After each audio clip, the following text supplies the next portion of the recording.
수직선 하면 뭐가 떠오르세요? 아마도 빈틈없이 쫙 이어진 하나의 선이겠죠?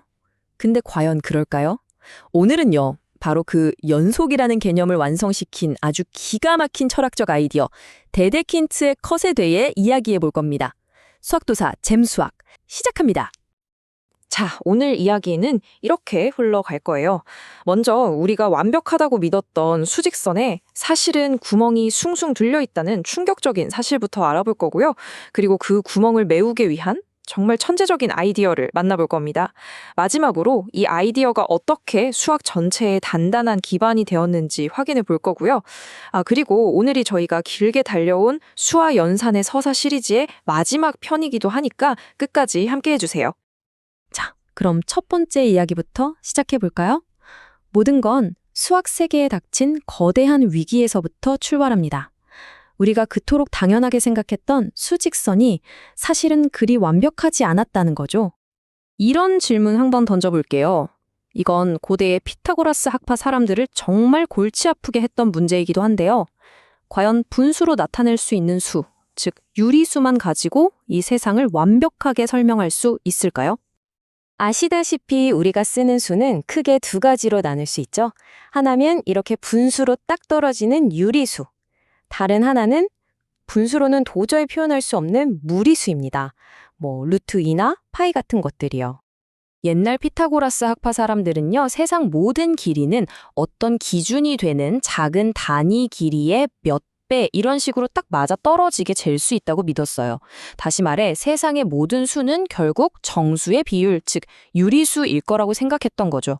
아주 합리적인 생각처럼 들리죠? 실제로 수직선 위에 유리수들을 한번 찍어본다고 상상해보세요. 1과 2 사이에도 무수히 많은 유리수가 있고 1.1과 1.2 사이에도 또 무수히 많죠. 아무리 확대해도 그 사이엔 또 다른 유리수가 있어요. 이러니까 와, 이건 뭐 빈틈이 아예 없겠구나. 유리수만으로도 수직선이 꽉 차겠네? 라고 생각하기가 너무 쉬웠던 거예요. 그런데 말이죠. 정말 어이없게도 너무나 간단한 도형, 바로 이 한 변의 길이가 1인 정사각형에서 그 믿음이 와르르 무너져 버립니다. 이 정사각형의 대각선 길이 루트 2, 이건 분명히 눈앞에 실제하는 길이잖아요? 그런데 어떤 분수로도 이 길이를 정확하게 표현할 방법이 없는 겁니다. 이건 정말 충격적인 발견이었어요. 자, 여기서 핵심이 나옵니다. 유리수는 수직선 위에 정말 빽빽하게 들어차 있는 것 같지만 사실은 눈에 보이지 않는 미세한 구멍들로 가득 차 있다는 거예요. 루트 2 같은 무리수들이 바로 그 구멍에 해당하는 지점들이죠.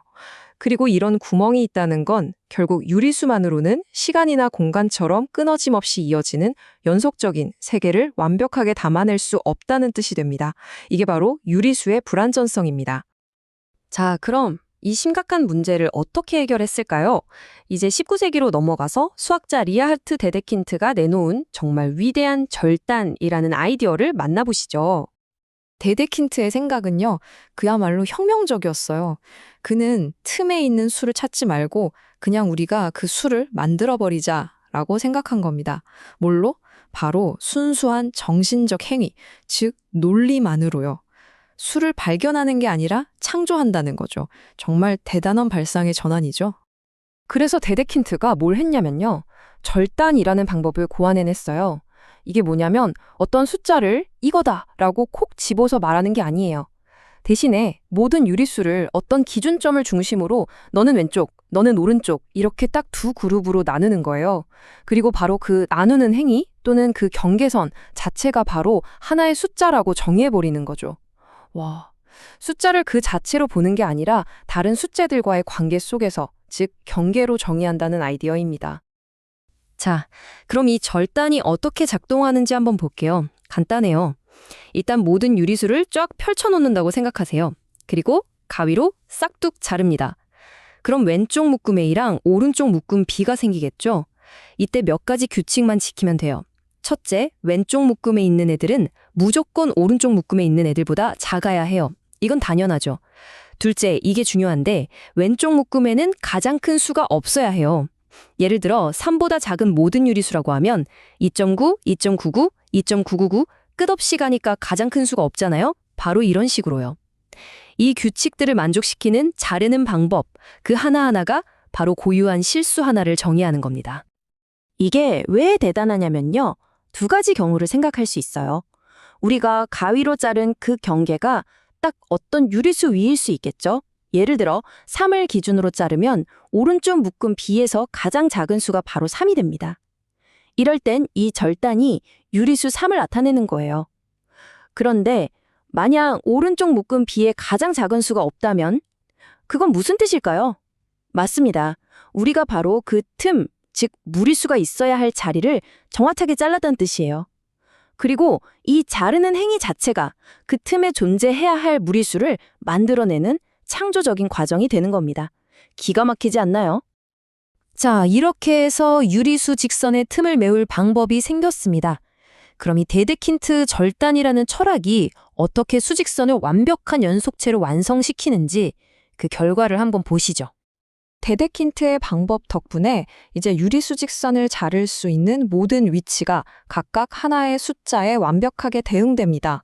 그게 유리수짜리든 아니면 원래는 텅 비어있던 무리수짜리든 상관없어요. 모든 경계가 곧 수가 되니까요. 드디어 수직선에 있던 모든 틈이 남김없이 싹 메워진 겁니다. 수학에서는 이걸 바로 실수의 완비성이라고 불러요. 완벽하게 준비되었다, 이런 뜻이죠. 이제 실수로 이루어진 수직선에는 그 어떤 구멍이나 틈도 존재하지 않는다는 걸 수학적으로 보장하게 된 겁니다. 진정한 의미의 연속체가 탄생한 순간이죠. 이게 그냥 이제 수직선이 옅어졌네 하고 끝날 문제가 절대 아니에요. 왜 중요하냐면 이렇게 틈이 없는 완벽한 연속체가 있어야만 우리가 시간의 흐름이라든지 물체의 움직임 같은 연속적인 현상들을 다루는 미적분학을 제대로 할 수 있거든요. 그러니까 이건 현대 과학과 공학의 가장 근본적인 토대를 닦은 작업이었던 셈입니다. 추상적인 논리적 아이디어가 어떻게 우리가 현실 세계를 파악하는 틀 자체를 구축하는지 보여주는 정말 멋진 예시죠. 결국 데데킨트가 우리에게 보여준 건 이런 거예요.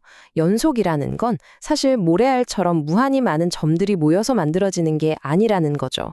오히려 세상을 나눌 수 있는 무한한 경계선들, 그 가능성들의 집합이 바로 연속적인 공간의 본질이라는 아주 깊은 통찰을 던져준 겁니다. 자, 이렇게 해서 데데킨트의 컷이 어떻게 수의 세계를 완성했는지 알아봤습니다. 이제 오늘 이야기를 마무리하면서 저희가 오랫동안 함께 해온 수와 연산의 서사 시리즈 전체를 한번 돌아볼까 합니다. 아무것도 없음을 나타내는 영의 발견에서부터 시작해서 음수, 유리수를 거쳐 오늘 다룬 실수의 완성까지 정말 긴 여정이었죠. 수를 이해하고 세계를 설명하려는 인간의 위대한 지적 모험, 그 수와 연산의 서사 시리즈를 지금까지 함께해 주신 여러분 정말 감사합니다. 마지막으로 이 질문 하나를 여러분께 던지면서 마무리하겠습니다. 데데킨트의 말처럼 만약 수가 자연에 원래 있던 걸 발견하는 게 아니라 우리 정신이 창조하는 것이라면 아직 우리가 상상조차 못한 앞으로 창조될 새로운 수학적 세계는 또 어떤 모습일까요? 저희는 잠시 재정비의 시간을 갖고 더 흥미롭고 깊이 있는 이야기로 다시 돌아오겠습니다. 고맙습니다.